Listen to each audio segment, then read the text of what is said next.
Good evening. I'm glad you're with me. Hi, Sandra Kay. How are you? I see a couple people starting to show up on here. When you log in, would you just go ahead and throw your name up in the comment bar there, just so that I can, know who's here and you'll be easier to interact with you a little bit.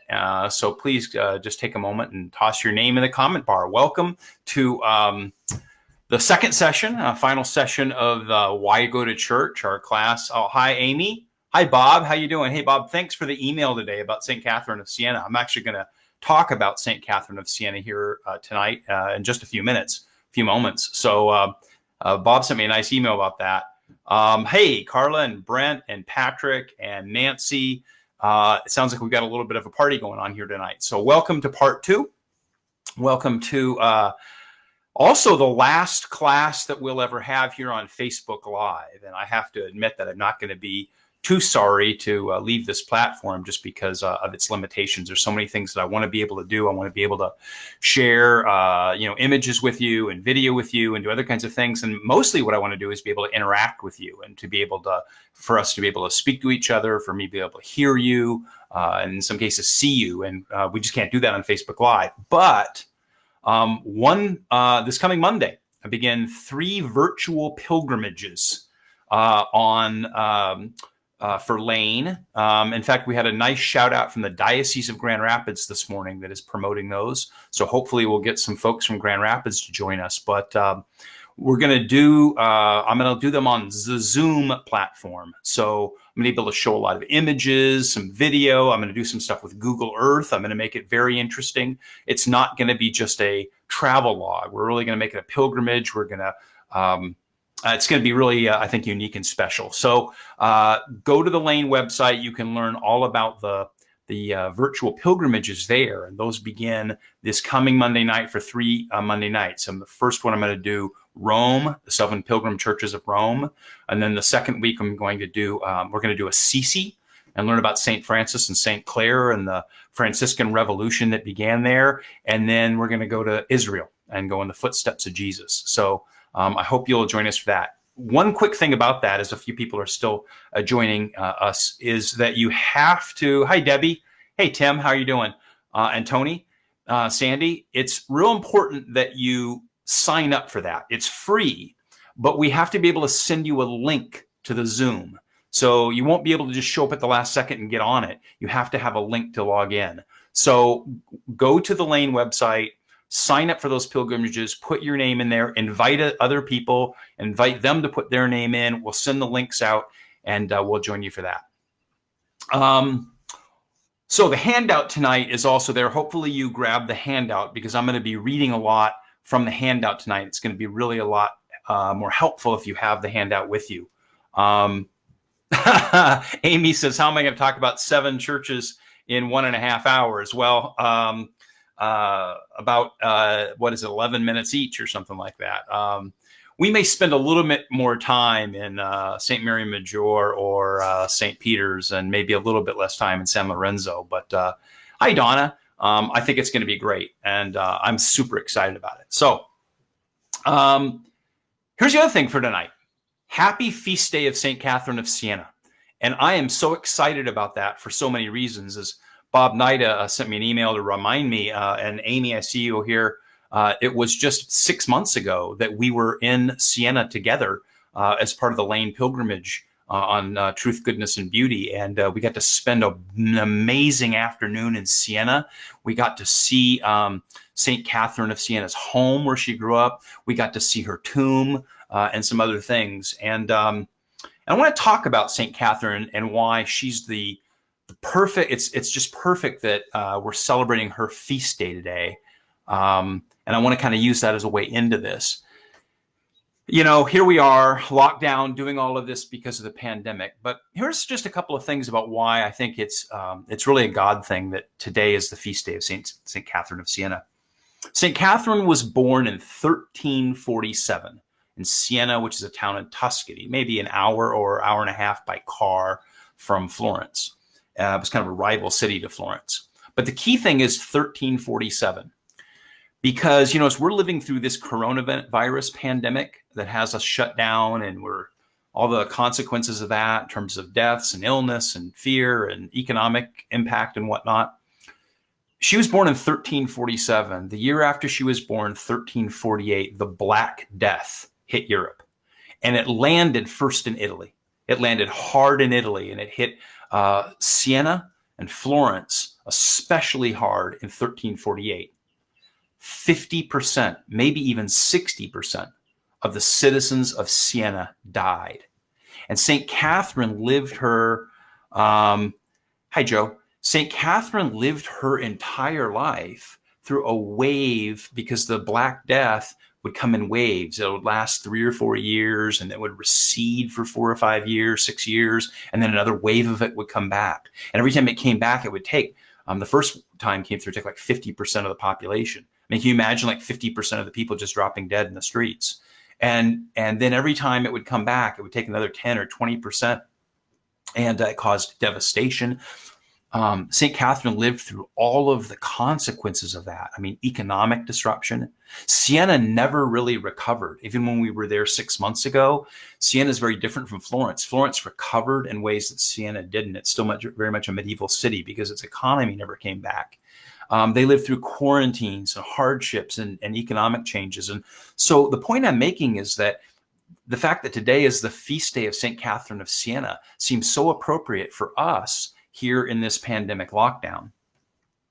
But another thing that's important, I think, as we talk about the topic for tonight in this course about why people go to church and some of the explanations for that we're going to get into tonight, is that not only does St. Catherine live through this period of the Black Death and these rolling waves of pandemic, but she lived during a time, one of the most corrupt eras in church history, in Catholic church history. There was political corruption, financial corruption, sexual corruption. She writes about the rampant homosexuality and pedophilia that was plaguing the priests and the bishops. During her lifetime, the Pope, the papacy, had actually gone to France, to a place called Avignon, where the papacy had become kind of a creature of the French king and lived in this lavish palace in a very secular, lavish, kind of lifestyle. And what's interesting is so many people had turned their back on the church and become cynical when they saw all of this going on, and church attendance and participation in the sacraments had fallen through the floor. And here was this diminutive little woman, St. Catherine, who came from this big family in Siena. She was not a person who had a lot of education or whatever. But she became like the Mother Teresa of her day, but not so much by helping plague victims. What she did is not only did she lead the people of Italy back to faith, she called the bishops and even the Pope to account for their corruption. What she did is she modeled prayer. She modeled devotion to the sacraments. She modeled the Catholic life. And it gave her a moral authority so that she was able to speak and shake her finger at bishops, and they would come to her for approval. And she famously went to France, where she pointed her finger at the Pope himself and said, "You need to come back to Rome and you need to reform the church." And they did. And that's why, to this day, St. Catherine of Siena is the patron saint of Italy and the patron saint of Europe in the Catholic Church, precisely because during times of pandemic and church corruption and a falling away from the Catholic life, she modeled and she led a way back to it, and it caused reformation and renewal. So I think that's just a tremendous story, and it's wonderful to think about tonight as we dive into this topic. So happy feast day of St. Catherine of Siena. And let me turn now to, in your outline, I have so appreciated that some of you have sent me some great questions, and I cannot express how much I want you to be sending questions. So if you've got questions, you can throw up in the comment bar. Or what I also had was I have about a half dozen people email me since Monday and email me some really great questions. And so what I'd like to do tonight is just to respond to that, to show my appreciation for that and answer some of those questions before we dive into the outline. So I've actually put some of those in your outline, some of the questions that I just want to address really quickly, a few minutes on each one, and then we'll get into the regular outline. But these are just fantastic questions you asked. The first, but actually, I got a text message this afternoon about 3 hours ago from one of you, from someone who's with us tonight, and they challenged me to answer this question, and I felt it was so important, and their challenge was so welcome and so on target that I'm actually going to move that question to the top of the list. And it was this person said to me, "You've got to address the priest scandals in the Catholic Church in the last several decades. You have to address the pedophilia scandal among our and if you don't, because it's such a big issue for so many people." And this text said, so many people, that's why they aren't going back to church or why they left the church. And so you can't discuss this topic about why people don't go to church if you don't dive right into that, take it on. So I want to take that on. But look, there's no way, I could spend our whole time tonight talking about the priest scandals and the pedophilia scandals and all that. And there's no way I want to go there. Personally, I've spent the last 3 years talking about it, 2 years talking about it in so many meetings and so many things. And I think we've talked a lot about it. Tonight, I just want to say a couple of things about it, though, as it relates to this topic, because I do think the text was right. So here's just some quick thoughts about how the priest scandal, I think, affects people not going to church or leaving the church. And first, this, I need you to hear me as clearly as you can hear me. Okay? There is none, zero, nada, no defense for the crimes that were committed. And any attempt to sort of massage that and say, well, yeah, but there's no buts. Terrible crimes were committed. Not only the crimes of commission by some priests or even some bishops who committed these kinds of sexual crimes, but the crimes of cover-up, where bishops and in some cases cardinals pushed these scandals under the rug or did things so they wouldn't come to public light. Zero defense. And we've had corruption in the hierarchy. Much like Catherine of Siena's day, and has been periodic throughout history, but we've had corruption in the hierarchy. And for those of you who follow all the ins and outs of this thing, we were promised a report from the Vatican on Cardinal McCarrick and the affair of Cardinal McCarrick, and we were promised that report by the end of the year. The bishops had their meeting in fall. We were told that we would get a thorough investigation of the Cardinal McCarrick affair. The report would be released to the public, to the faithful, by the end of 2019, and here we are. It's the 1st of May, basically, and we haven't seen it. So, I have a lot of thoughts about the politics of all of that, but I don't want to talk about the politics. I do want to challenge a statistical fact, though, that was in this text. And I hope that you listened to the 2 podcasts that I put on the website for this. So I did 2 additional audio supplements, kind of podcasts on, one was called The Data of Decline, and the other is What We Do About It or What It Means. And what I did is I dove into all of the statistics for the Catholic Church over the last 50 years about people leaving. And I want to challenge one little assumption, though, and that is that the decline in numbers that we have is because of the priest scandals that have come out in the last 10 or 20 years.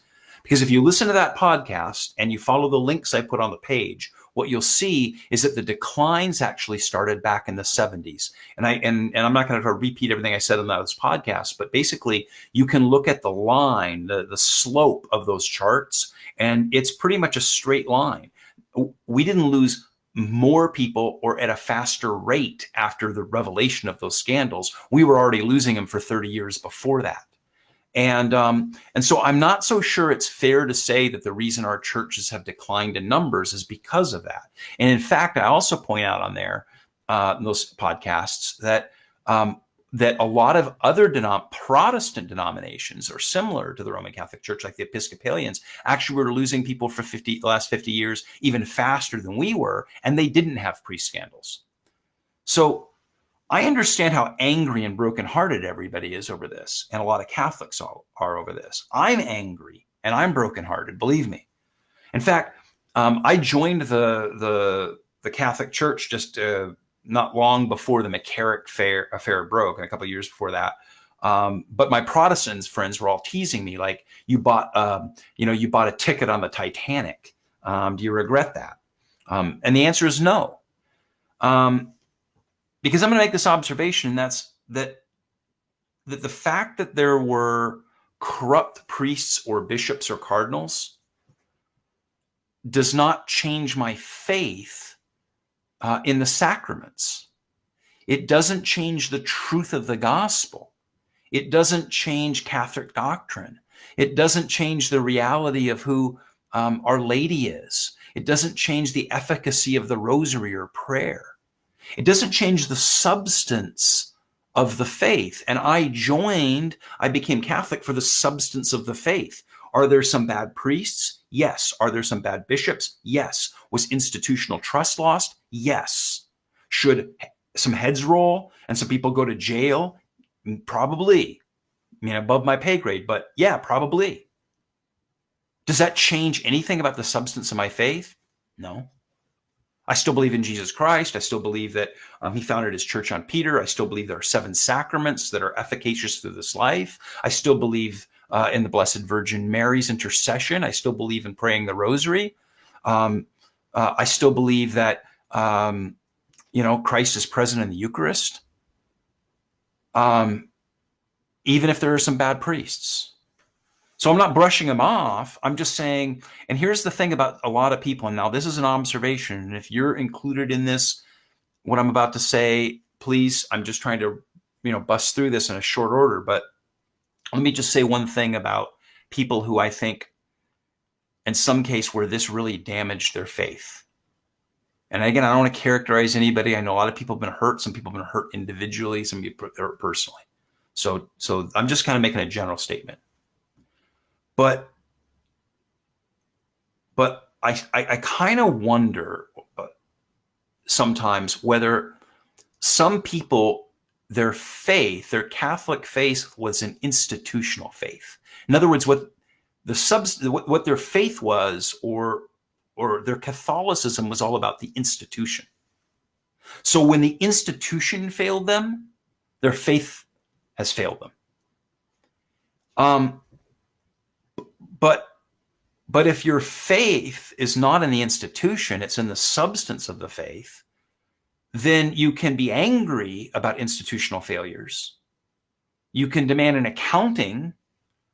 You may even, we should appropriately say, I'm going to withhold my giving from certain institutional organizations or whatnot.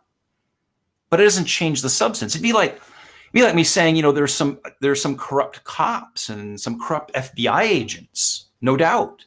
But that doesn't change my belief in the rule of law. I'm not going to go steal my neighbor's lawnmower because there are some corrupt cops and FBI agents, and so that the law is all a crock. There are some corrupt teachers and administrators and professors, but that doesn't change my faith in the value of education. And I'm not going to give up on education because there were some corrupt teachers.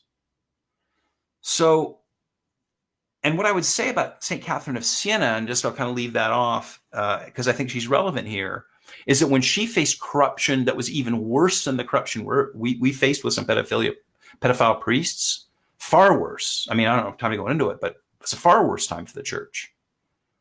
In fact, by the end of her life, there were 3 popes arguing about who was the legitimate pope. People didn't know who to believe.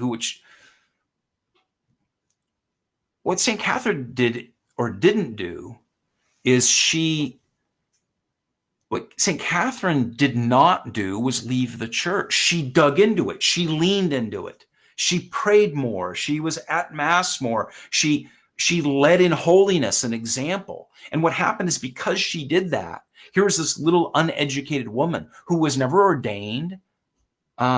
She was a lay Dominican till the day she died, and yet she's a doctor of the church because she showed the way to holiness, and it was so profound, and she modeled it so profoundly that priests and bishops and popes followed her back to the true faith. So with the McCarrick affair and everything else, and all these things, yeah, I'm angry and I'd like to hear more about it and the politics and all that. And I used to see Patrick ask me about politics. I don't really want to get into that tonight because I want to talk about why people don't go to church and stick on this topic. But what I will say is, I want to be at mass. I want to be at the sacrament more. I want to spend more time in front of the Blessed Sacrament and adoration. I want to spend more time praying my rosary. I want to dive deeper into His Word. I want to pursue holiness more, and I want to pray for our priests, and I want to hold the institution accountable to the degree that I, as a faithful lay Catholic, can do that. My Protestant friends said to me after this whole thing broke, "Well, didn't you make a mistake? Like, doesn't this show that we shouldn't have popes and bishops and priests?" I had like a whole bunch of Protestant friends ask me that with the McCarrick thing. And I said, "No, that's dumb." I said, "Pardon my language, I'm dumb." But I said, it doesn't change my conviction that we need priests and bishops and popes. I demand better ones. And I demand that they live like St. Catherine, who shook her finger at them. I demand that they live up to the duties and the responsibilities of their office. Doesn't change my faith at all. So if your faith is rooted in institutions and people, you'll always be disappointed, because institutions and people the human side of institutions will never live up to your expectations. They'll always fail you. If you're a Lions fan, you should know that. Okay, so let me move off that one. Let me hit a couple more of these, and then we'll dive into some other stuff. But there were some great questions asked. So if you're still looking at your outline, here's another question that somebody emailed me about. They said, what if I believe in Christianity? I just don't want to go to church. And I don't know if this person was asking for themselves or saying, this is what they have friends or family members saying. And I hear this all the time. It's like, oh yeah, sure, I'm a Christian. Sure, I'm a Catholic. I just don't think I need to go to church. I'm just not. And I've heard this for 36 years in ministry, not only just from Catholics, but from Protestants and everything else. And my kind of response to that over the years is to gently and conversationally and explore with somebody, but to point out to them that I suggest that if you say you believe in Christianity, especially Catholicism, but you don't believe in the going to church part, then you don't believe in Christianity. And I don't mean that in a hostile way. I mean, you have a right to believe whatever you want to believe. But I would helpfully point out to people that what you're doing is you're appropriating a word and redefining that word. Okay? So you're taking the word Christianity or Catholicism, which means something, like words mean things. They have definitions.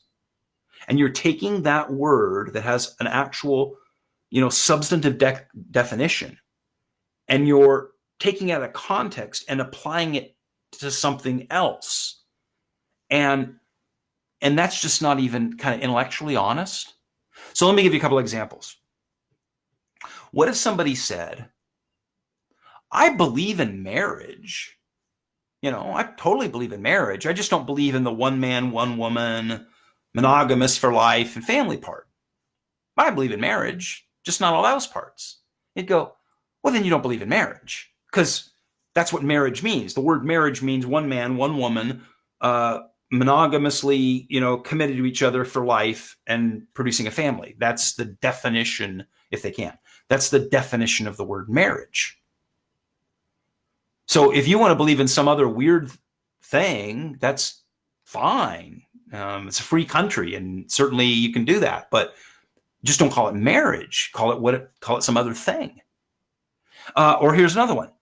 Someone says, I totally believe in the military. I just don't believe in the uniforms and the taking orders and authority and the fighting part. And you go, well, then you don't believe in the military.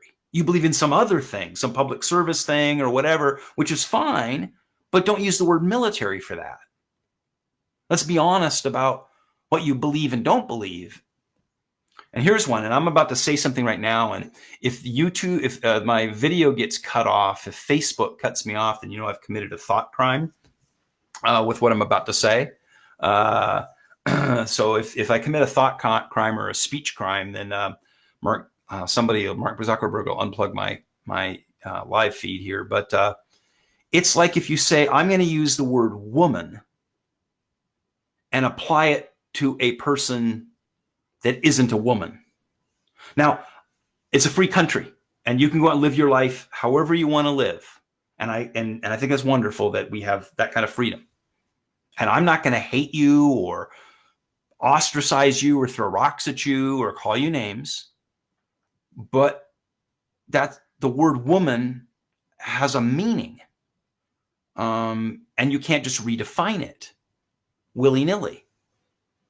So when someone says, I believe in Catholicism, I consider myself a Catholic, I'm just not into the going to the church and the sacraments part, then I go, well, then in no practical way do you believe in Catholicism, because Catholicism is a belief system, it's a church, it's a religion organized around communal worship and sacraments. You take that part out, it's like all the examples I gave you. Second question that somebody submitted is, shouldn't we focus on knowing Jesus instead of knowing about Jesus? So this is actually, I think, a pretty legitimate insight that sometimes we can substitute intellectual knowledge about something for the real thing. You can, and I see that in the faith all the time.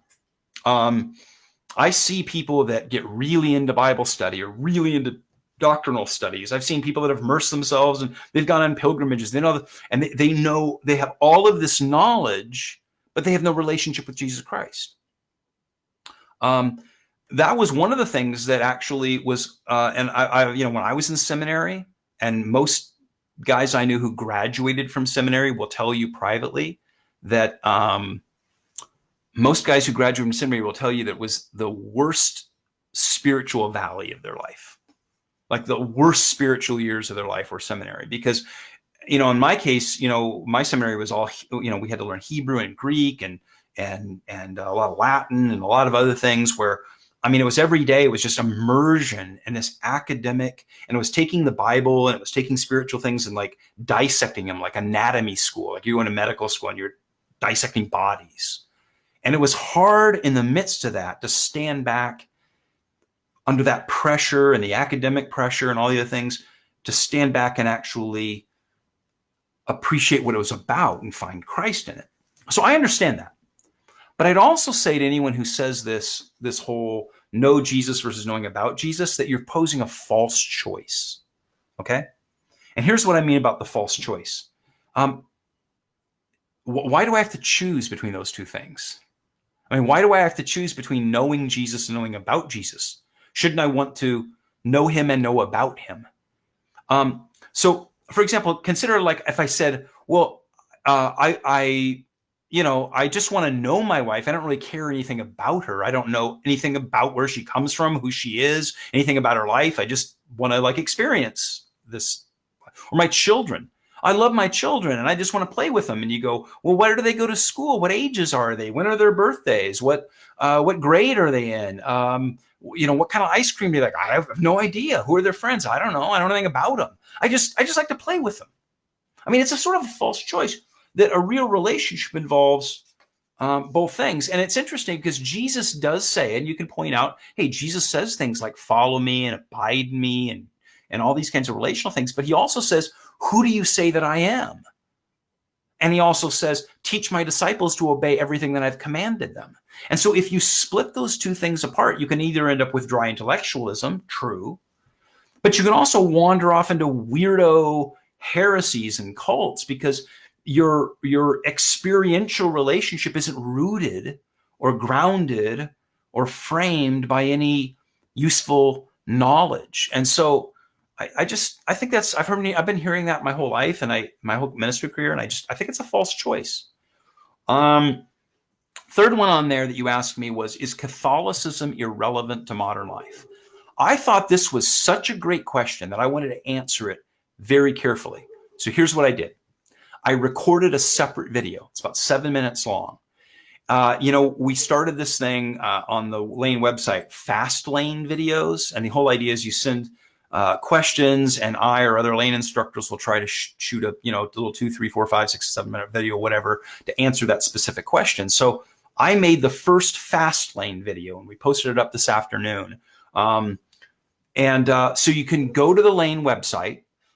You can go to where it says Fast Lane, click on that, scroll down, and you'll see an embedded video in which I answer the question, is Catholicism irrelevant to modern life? Is Catholicism still relevant? So please, after this is over, go watch that. Tell me what you think. Post a comment and share it if you want to. That'd be nice. And then number 4, last one, and then we'll dive into the rest of the outline. But I think these were great questions, and I really wanted to answer them for you. Hi, Maria. Oh, hey, Joe. I see more of you saying things. So last one, which of the 3? Okay, so I had somebody wrote me an email. It's a fantastic email. And they asked, in the last session, Monday night, I talked about how there's this 3-legged stool that sort of supports our faith in Christ, our faith. And the one is that you have to believe it's true, right? Like, I'm not going to go to the Bigfoot festival, the Sasquatch festival, or I'm not going to go to the Mormon temple because I don't believe in Mormonism. I don't care how good the choir is or how nice the people are. I just don't believe in Mormonism. And then the second thing was that you have to believe that it's valuable, right? That it's good and valuable, and that it's more valuable than other things you could be doing with your time or money. And then the third one is that you have to be attracted to it. You have to feel enraptured by the beauty and the wonder and of it. There has to be a sense of awe. And so this person wrote me a great email and said, well, which one, if you're trying to share the faith, you're doing evangelization, which of those 3 do you approach people with, or what's the right, sequence of those? And what I would say is that in reality, you need all legs of the stool. And in reality, every life and everybody's chapter in their life and everybody's personality is a little different. And the way that conversions happen, I mean, if I had time, I could tell you my own conversion story to Christianity and then my conversion story to Catholicism. And what I would say, especially on my journey to Catholicism, that I moved back and forth between those 3 things. There were moments where I said, oh man, I'm really fascinated by the truth of Catholic doctrine. And then there were times when I said, I'm seeing the usefulness of Catholicism in my life and the good that it does in the world. And then there were moments, and I'd love to tell you, maybe some other video, I'll tell you about them sometime, where I had some experiences, where I went and saw these great pilgrimage sites. And I don't have time to tell them right now, but the first time I went to some of these places, I just, some of you have been to those places, and I was struck dumb in awe by the beauty of it all. And so the reality is those move back and forth. And so one little quick analogy there was, like, how do you fall in love with somebody, right? Like, you're going to get married and you go, well, there's 3 things that you have to do. Number 1, you have to know the person and know about the person. And that's kind of like the believe. I have to believe this is a good person. I know who this person is. I know about them. I know about their life. I can, that's kind of the intellectual part. And then I have to see the value in this person. When I'm with this person, we have good times and my life is better. And I can see the good they bring into my life and other people's. And then the third sort of leg of the school of falling in love would be, I have to be attracted to them, right? To their beauty. And then feel that sense of attraction. And so the question would be, well, what order does that go in? And anybody who's ever, actually fallen in love and got married knows that there's no particular order. It just kind of moves those 3 things. At one moment, you're attracted to them, and then you're learning about them, and then you're back to seeing how good the times are together, and then you're learning more, and then you're attracted, and it's a subtle interplay of those things. And so when you're working with somebody and you're trying to share your faith with them or lead them back to the church or to the church for the first time, what I've always found is what you do is you start wherever you can start. Every person, you look for openings in conversation with them, and you can shift the topic and show them different things and address different things depending on what their receptiveness level is or what their personality is. But you move through that. All right. Okay, so those are your questions, and we took half an hour to get through those, but I don't regret it because I really want this to be as interactive as possible. And like I said, when we move to Zoom, it's going to be a much more interactive kind of platform. But in the future, after tonight and after the pilgrimages, please go to the Fastlane button on the website and send me questions, because I want to hear your questions, or send me a question through my email at church or whatnot. But I want to hear your questions. I want to be able to respond, and I want to be able to dialogue with you as best as possible. So all that said, now take your outline and Roman numeral 1. We've got with the rest of our time, let's just dive right through this. And Roman numeral 1 is, why don't some people go to church? Okay, last time we talked about why we do and why we can't wait till the church doors open, because we can't wait to be there again. But a lot of other people, when the church doors reopen, they weren't there before and they won't be there next, so they don't go. And a lot of them are our family members or our friends. So the question is, why don't some people go? And so, when I was preparing this, I had like pages and pages and pages of notes. And I kept coming with all these little schemes and outlines. And finally, I just kind of threw up my hands and said, none of this works. Instead of me giving you a bunch of sort of conceptual schemes or offering you my observation opinions, I thought, what's better than my opinions? Why don't we just look and see what credible sources say? Not me, credible sources. Why did Jesus say people don't go to church? And why did St. Peter say some people don't go to church? And why did St. Paul say some people don't have faith? So those seem like pretty good, credible sources, Jesus, Peter, and Paul. So let's look at how they answered this question. So if you have your outline, your handout, Jesus, in all three of the synoptic gospels, Matthew, Mark, and Luke, he tells this parable. And the fact that it's repeated in all three of the synoptic gospels indicates how important this was to Jesus's teaching, that he probably repeated it over and over and over again.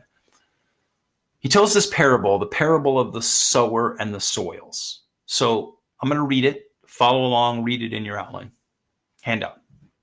And Jesus said, listen, a sower went out to sow. Now, real quickly, that's a guy who's planting, obviously, like a farmer. And the way that farming was done in those days is you just carried like a bag, like a messenger bag full of seed, barley or winter wheat or whatever. And you would walk along and just kind of throw the seeds, out there into the field. You weren't necessarily plowing and planting in the way that we would. And so he's tossing the field out, tossing it out of his bag as he walks through his field. And it says, and as he sowed, some seed fell on the path, and the birds came and ate it up. Other seed fell on rocky ground where it did not have much soil, and it sprang up quickly since it had no depth of soil. And when the sun rose, it was scorched, and since it had no root, it withered away. Other seed fell among thorns, and the thorns grew up and choked it, and it yielded no grain. Other seed fell into good soil and brought forth grain, growing up and increasing and yielding 30 and 60 and 100-fold. And he said, that anyone who has ears, listen. Anyone with ears, here, listen. Now, the apostles go, what does that mean? We don't understand it. So when he was alone, those who were around him, along with the 12, asked him about the parable, and Jesus explained. And now he's going to tell you what it means, okay? And Jesus is going to explain to you 4 types of people and 4 types of reasons why, or at least 3 types of people, 3 of them, where faith does not grow in their life, okay? The sower sows the word, Jesus says. These are the ones on the path where the word, so the seed is the word of God. When they hear, Satan immediately comes and takes away the word that's sown in them, okay? Because, you think about the paths of the field where the feet have trampled it down. It's hard. Seed just bounces off the surface, and birds come along, pluck it up. Never even gets into the ground to put down roots or germinate. And he says that's Satan. sometimes the word falls in lives that are where the word just bounces off the surface, and Satan comes along and plucks it away. And they just hear the word of God and they hear the gospel, and it just bounces off them, and Satan plucks it away so it won't produce anything in them. And these are the ones sown on rocky ground. So when they hear the word, they immediately receive it with joy. Now, by rocky ground, he means, there's rock, like literally rocks in the soil. If you live in a desert climate, not like where I grew up in Southern California or Colorado or in Arizona, you go out in your yard with a shovel, and it's not all sand. You dig and you start hitting all these stones and rocks about 3 inches below the surface.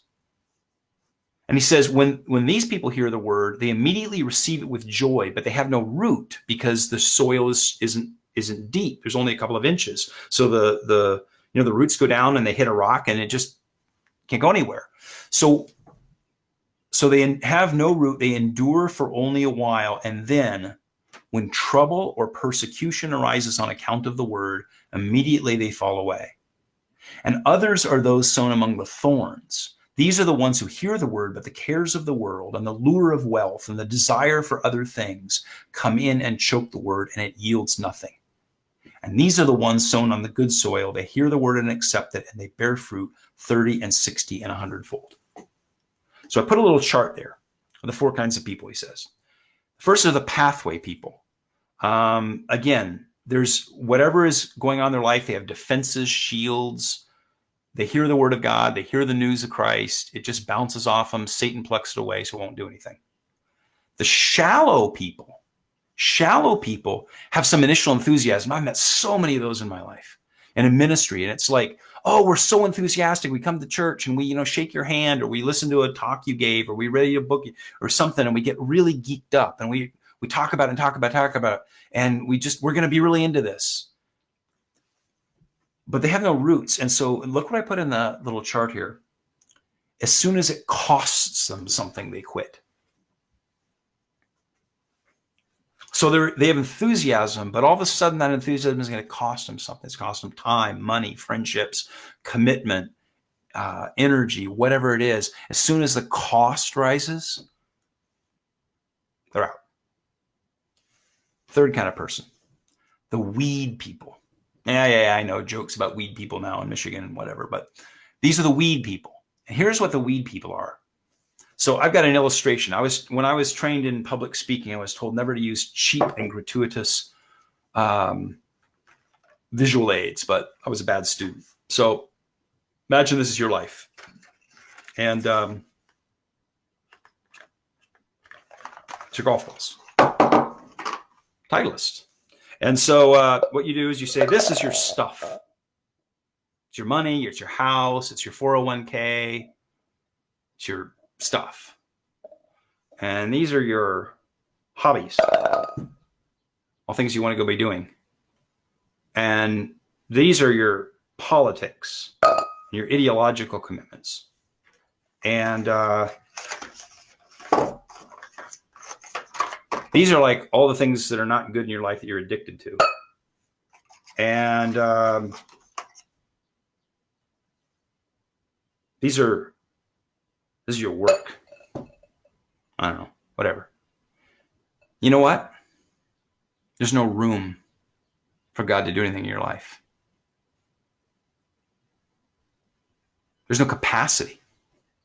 And so what happens is you go, well, it just never, I don't know. My faith just never really grows. Or I don't feel inspired, or nothing really happens in my life, in my Christian life, my Catholic life. And you go, you have no capacity because there's all this stuff in the way. And when he talks about the weed people, and I love the way he puts it, Jesus here, he says that all this other stuff grows up in your life. And here's how he describes them. The cares of this world, caring for your stuff, the lure of wealth, all the stuff you want, and the desire for other things, whatever those are, they come and they choke it out. And notice these people, they have faith, but look what Jesus says. They produce nothing with their faith. It's not that they don't believe. It's that their belief is unproductive. Their Christian life, their relationship with Christ is just,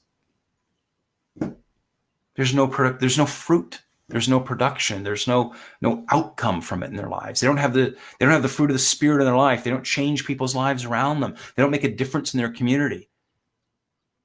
You know, one of the ways that I sadly can measure it, because back, of course, when I was a Protestant pastor, before I became Catholic, obviously, you know, I did lots of weddings and funerals for almost 30 years, and I've done lots of weddings and funerals. And you know, one of the saddest things is to go to a wedding go to a funeral, and really, like, nobody comes to your funeral.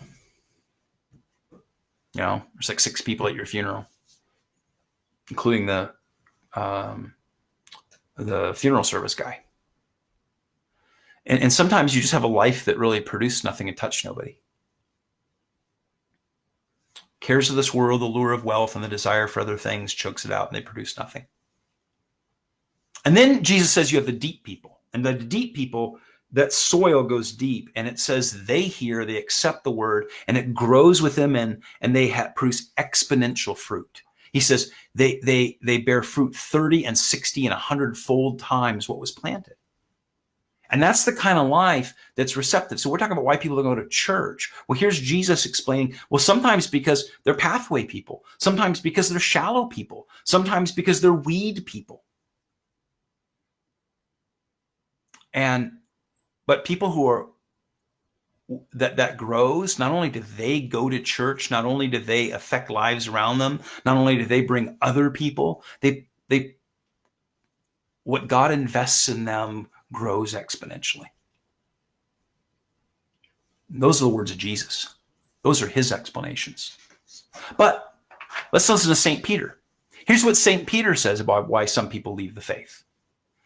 So 2 Peter chapter 3, I put it in your handout. Here's the words of our first pope.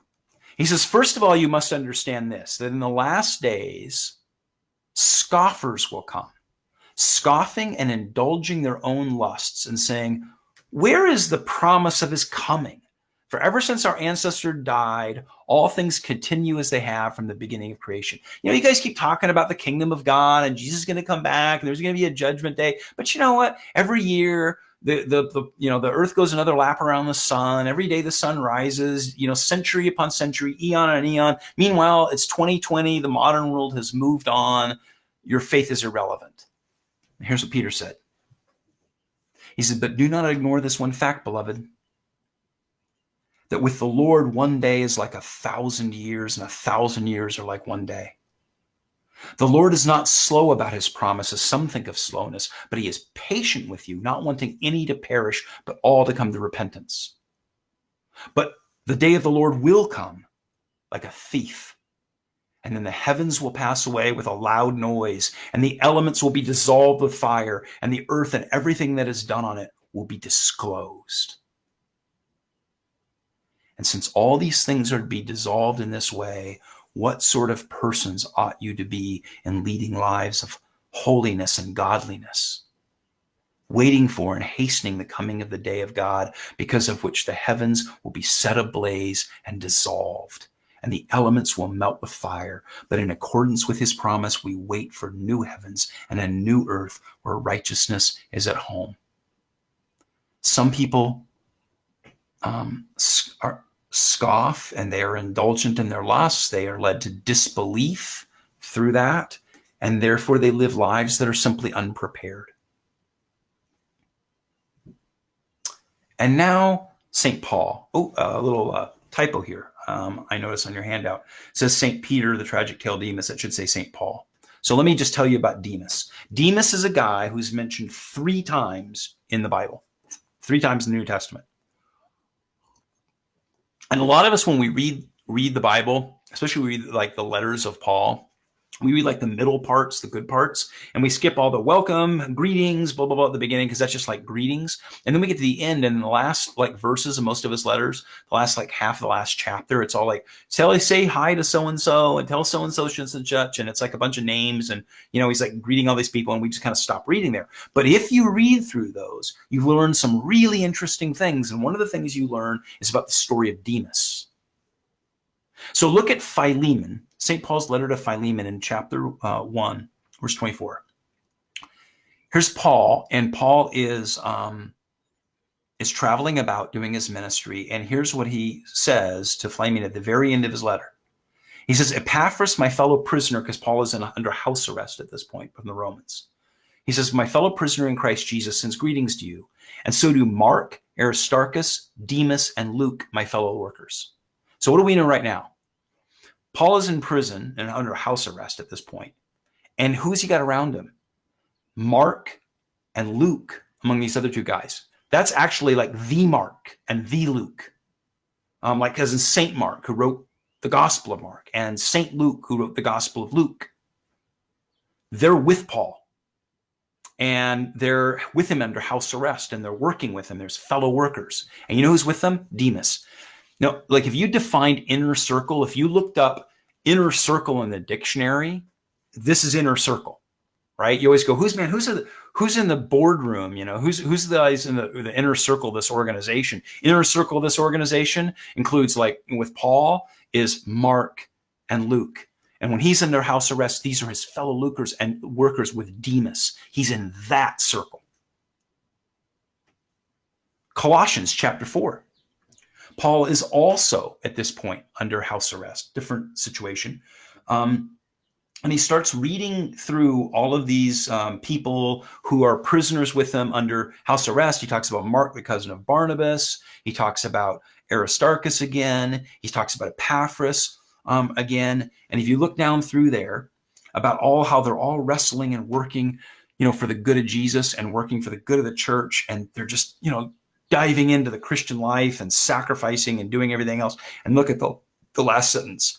He says, for I testify for him that he has worked hard for you and for those in Laodicea and Hierapolis. Luke, the beloved physician, and Demas greet you.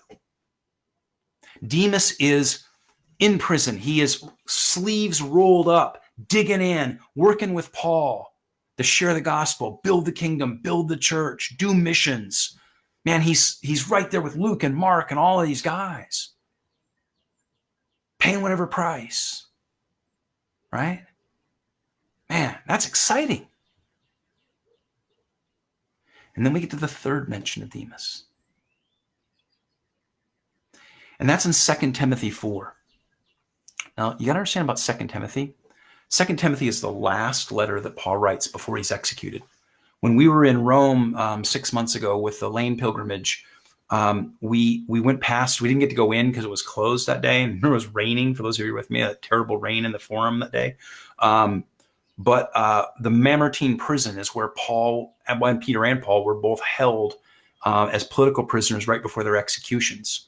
And Paul was in the Mamertine prison in the Roman Forum, and he knows he's about to be executed, to be beheaded. And in the virtual pilgrimage on Monday night, I'll show you where he was beheaded, and I'll show you his tomb. But he writes 2 Timothy to Timothy, who's like his protege, and it's the last thing he writes before he dies.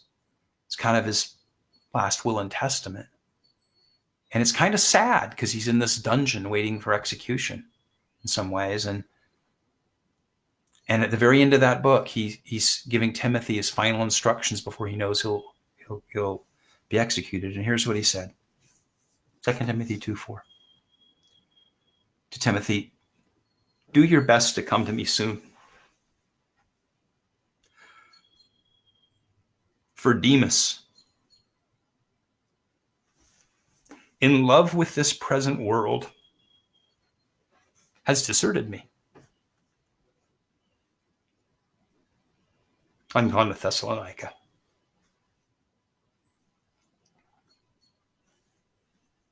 You're right there in the inner circle.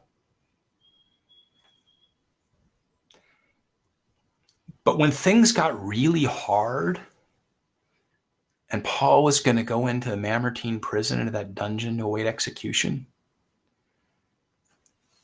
Demas was in love with this present world more than he was in love with serving Jesus Christ. And he bailed. And then Paul says, I need I need things to prepare for the end, and I wish Demas were here with me. But he loved this present world. Don't be a Demas. And the reason why some people leave the church is because they are in love with this present world. I mean, we can come up with a lot of explanations for that. We can talk around that. But at the end of the day, some people are just in love with this present world more than they're in love with Jesus Christ and his church. And especially when the choice becomes difficult.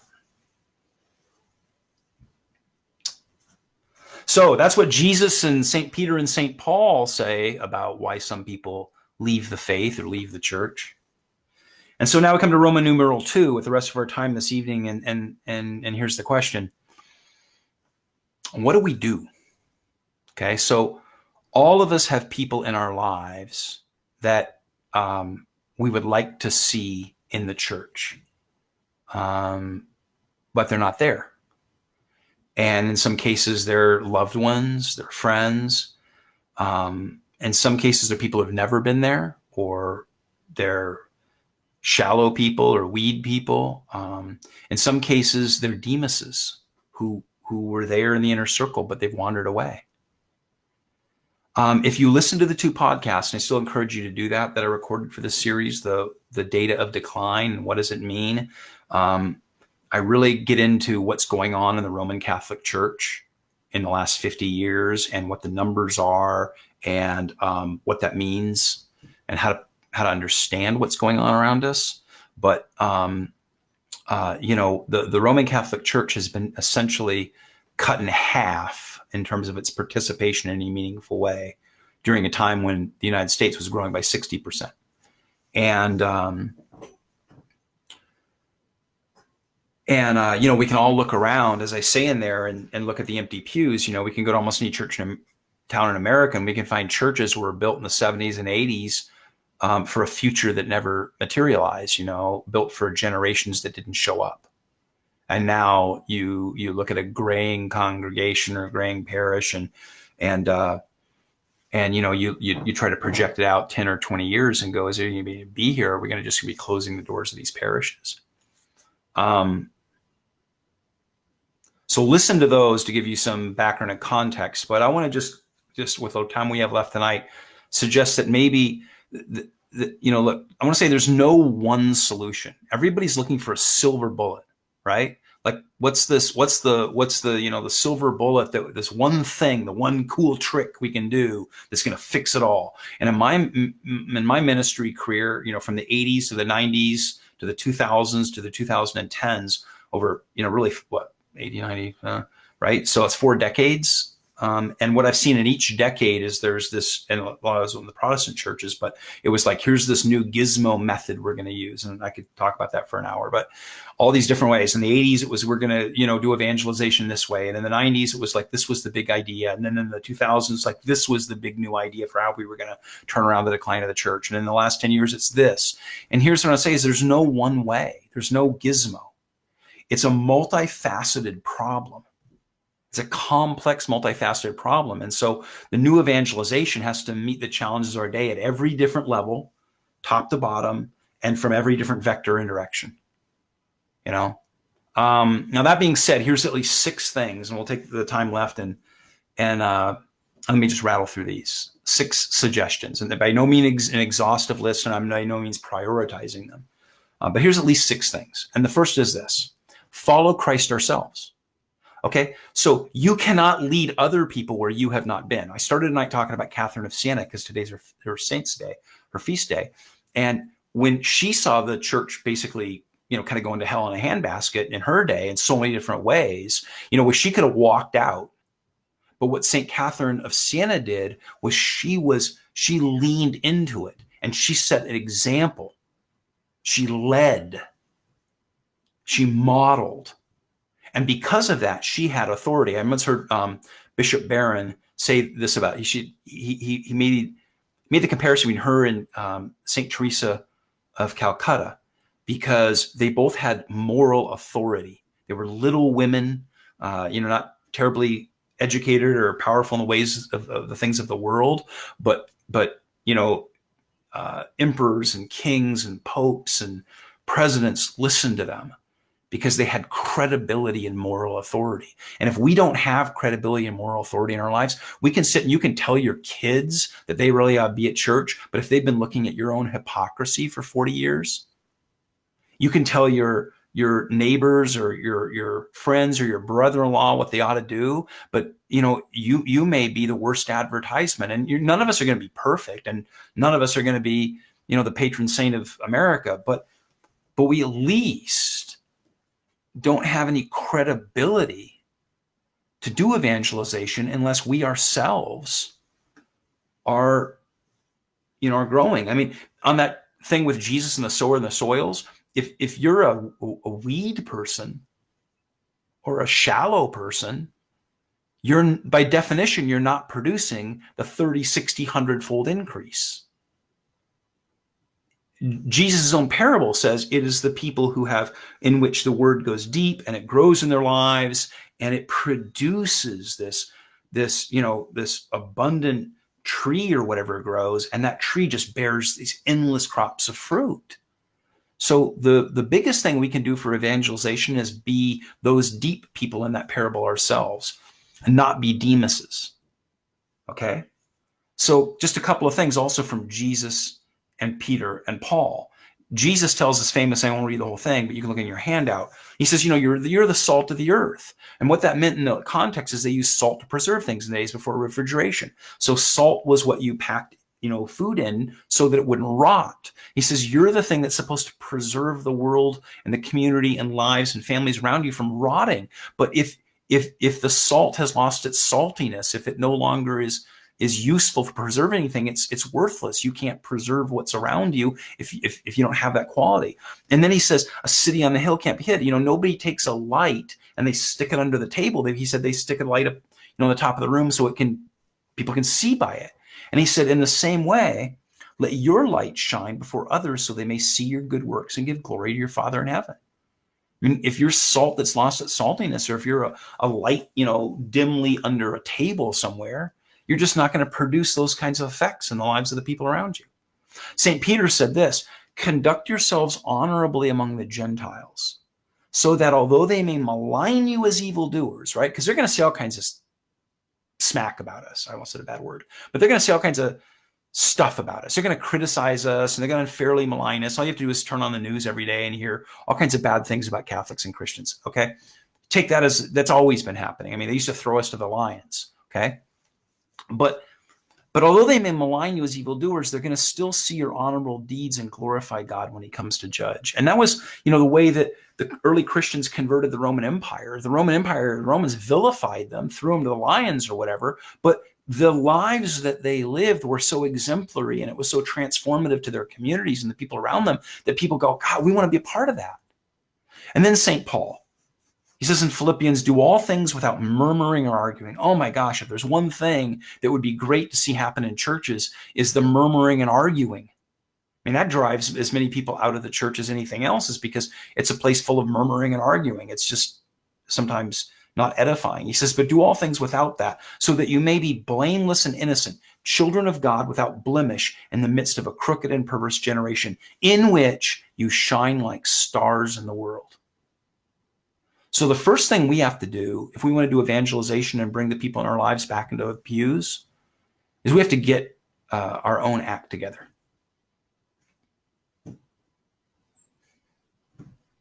Number 2, pray. Pray. I don't know, it's kind of a crazy thing, like, Lord, Lord, we have this problem.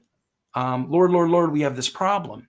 And what did you do about it? Well, we printed flyers and we had a car wash or a picnic or a progressive dinner, or we did this or we did that. We did all these other things. And he goes, but did you ever, you almost imagine Jesus going, no, just stick with me here. I mean, this is a crazy idea, but did you ever pray about it? Because I don't know how many times I've heard us actually ever, I mean, sometimes, but how often do we actually pray for those people? and that they come back. And let me tell you a story about someone who did pray for their child. And that was St. Monica.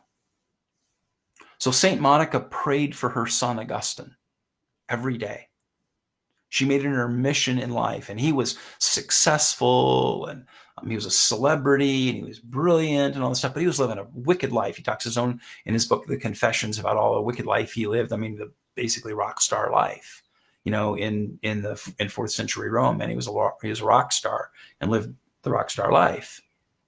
St. Monica never stopped praying for him. And after whatever it was, 34 years or 35 years or whatever,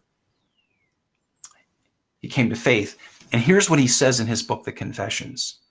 He quotes his mother, what his mother said to him after he converted to Christ. Here's what St. Monica said to St. Augustine. One thing only there was for which I desired to linger in this life, to see you a Catholic Christian before I died. And my God has granted this to me more lavishly than I could have hoped, letting me see even you spurning earthly happiness to be his servant. What am I still doing here? Monica says, my mission in life was to pray you into the church, son. And that's what she did. She spent 30, 40 years praying her son into the church. Crazy thought. Let's pray. Number 3. Love and keep channels for dialogue open. So, like I said, a lot of my life, I've done a lot of work in university environments, college environments. In my secular work, I've worked in the arts industry and publishing industries, and I've I've been around a lot of very secular people, and I've spent had a lot of relationships and working relationships and friendships with extremely secular people, but as far from the church as you can possibly get. Still do. And, I don't have to compromise my principles or my beliefs. There's a way that you keep dialogue open and that you still talk to people and you respect them and you don't have to berate them. But you also don't have to agree with them. And there's an art to that. But I would say that the art of that is the art of being an ambassador. And I love that because that's what Paul says we are. Paul says we are ambassadors for Christ. This is in 2 Corinthians 5. We are ambassadors for Christ. Since God is making his appeal through us, we entreat you on behalf of Christ, be reconciled to God. So in other words, we treat it like ambassadors. I mean, an ambassador who goes to a foreign country doesn't necessarily agree with the foreign country. He's here to represent the sovereign state that he works for. But he's here to maintain dialogue, to represent his side, to listen, to create that dialogue, and look for openings to advance.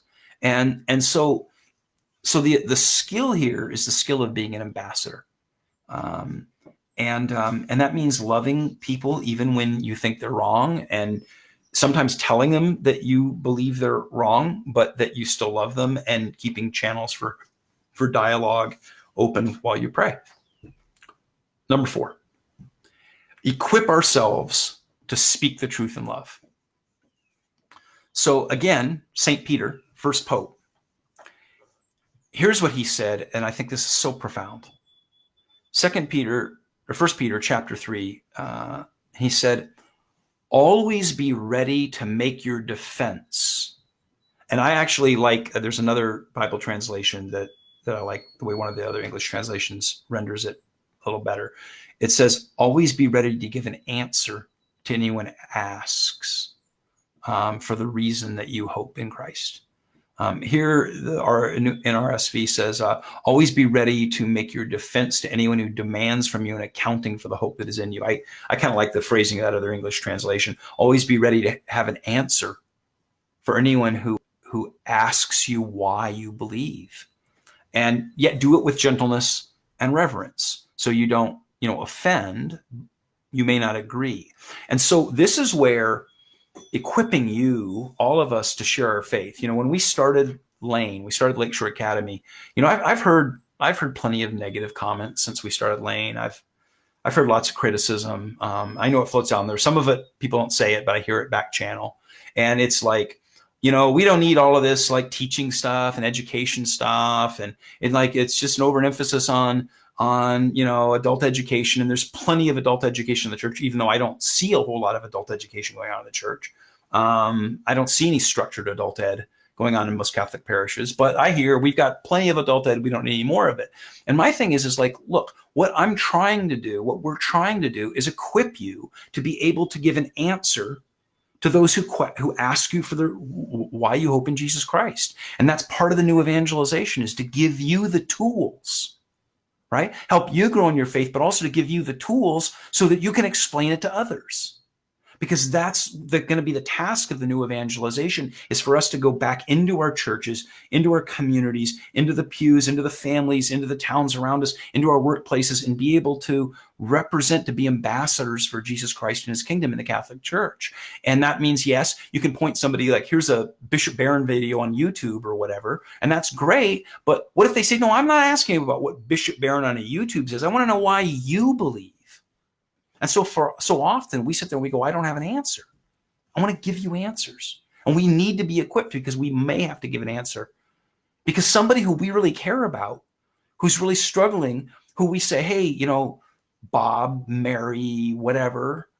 And they say, I don't know. I don't want to come back to the church, or I don't want to come to the church. I don't want to go back to the church. And you go, but it's super important. They go, why? And what you can't do is go,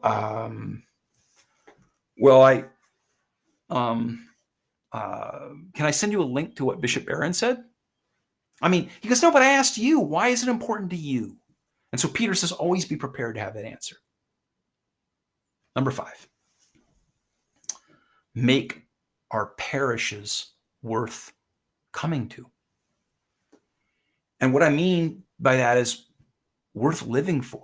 We've talked last time about this sort of relative value, that something is good or valuable, and it has to be more valuable than the other things people could be doing with their time. And the thing is, for the last 50 years, we've been trying a lot of things. And I'm not, one last plug, to listen to the 2 podcasts I recorded. Because that whole thing about the definition of insanity is doing the same thing over and over and expecting different results. Listen to the podcast I did on the data of decline and the other one. Because whatever it is that we've been doing for 48 years, it isn't working. The church is plummeting in terms of, by every metric. Listen to it. Every single metric. And those aren't my anecdotes. If you listen to the thing, and look at the links I gave you, it's straight data from the CCB, U.S. Council of Catholic Bishops. And so whatever it is that we're doing, it hasn't been working. I don't even think that's an opinion. That's just an observable fact. So a lot of the things that we've been doing that we thought would bring people into our parishes, we'll do this and we'll do this and we'll do this, hasn't worked. So maybe it's time to try something different. And maybe what that is that we go back into church history. We go back into the times when the church has also gone through periods of decline and resurge, like the feast day of St. Catherine of Siena, like during St. Catherine's Day, when the church was in such a horrible place and came out of it with renewal or resurgence, or like in the time when St. Francis, about 150 years before her, 140 years before her, when St. Francis of Assisi, which will, a couple of weeks here now, I'll take on a virtual pilgrimage of, and you learn about, when the church was in a terrible time, and St. Francis of Assisi led it in renewal. And if we go back through history and we look at those times, those cycles of decline and renewal, they have common denominators. And one of them is that we draw people back to the things that really change their lives, things that really are transformational. And there's hardly anything we can do more that help them encounter the living God in the Eucharist and the sacraments, and to make that the center, make that powerful. So here's what Pope Benedict XVI said. I love this, because he addressed young people, because he was seeing this stuff hemorrhaging. What was it? He was Pope until 5-6 years ago. So he was seeing this 10 years ago. He was watching the church hemorrhage young people. And here's what he said. He wrote a thing to a World Youth Day, and he said, "Dear young people, the happiness you are seeking, the happiness you have a right to enjoy, has a name and a face. I love that line. Happiness you are seeking, the happiness you have a right to enjoy, has a name and a face. It is Jesus of Nazareth, hidden in the Eucharist. Only he gives the fullness of life to humanity. With Mary, say your own yes to God, for he wishes to give himself to you. So maybe we need to think about continuing to make our parishes places where we don't, as I said on Monday night, where we don't, Jesus at Cana turned water to wine, or we don't take the wine of the gospel and convert it to water. And everyone says, this is just not worth being here for. And by the way, we need to get these young people, we need to get them in, listen to those podcasts, because I talk about the one thing that we can see in the data that turns things around is when we get young families and they start having a lot of children and raising them in the church. And I just saw on my phone here, Wall Street Journal this morning, marriage rates in the United States have hit all-time low in the history of the U.S. Wall Street Journal has a study based on whatever statistical analysis came out from the government. We have now hit the all-time low in U.S. history on marriage and birth rates.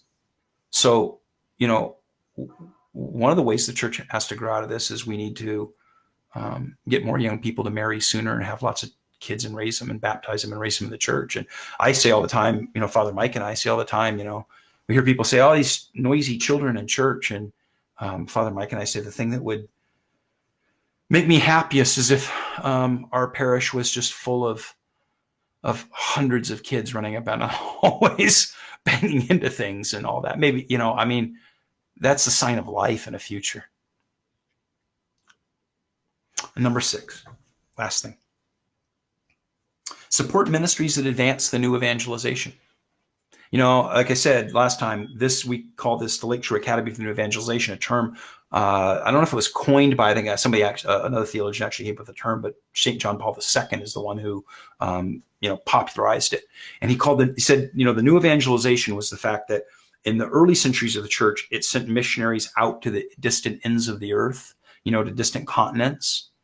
The thing is, a lot of those continents converted. Go to Africa. The church is strong in Africa. Go to, parts of Asia and South America. The church, this other place where the church has fallen into decline is in the old lands that used to be Christendom, Western Europe, North America.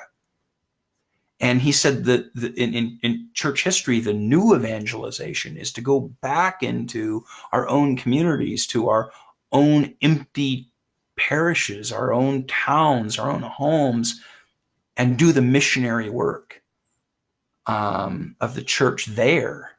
That's the new evangelization. And so we need to be supporting ministries that do the new advance that new evangelization, right? If we want to turn this around, we need to get behind programs that are doing that. And I'm not just saying that because I'm trying to make a pitch for Lane, because there's a lot of programs, a lot of ministries. I can come up with a list of 50 of them that I think are doing amazing work.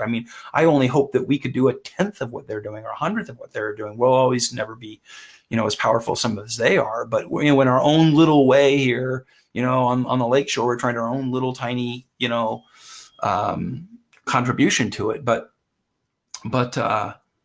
we have to get behind these things. This is the most important project of our century. What's more important if you don't like the way that the direction our culture is going, and if you're unhappy with the state of current events, if you're unhappy with the state of our nation or our civilization, our country, our towns, whatever, our politics, our divisions, again, listen to this podcast. If you're unhappy with all this, does anybody have a better idea than the new evangelization to go back in and transform from the inside out our nation and our culture but that's from the inside out. It's in our homes and it's in our families and it's in our workplaces.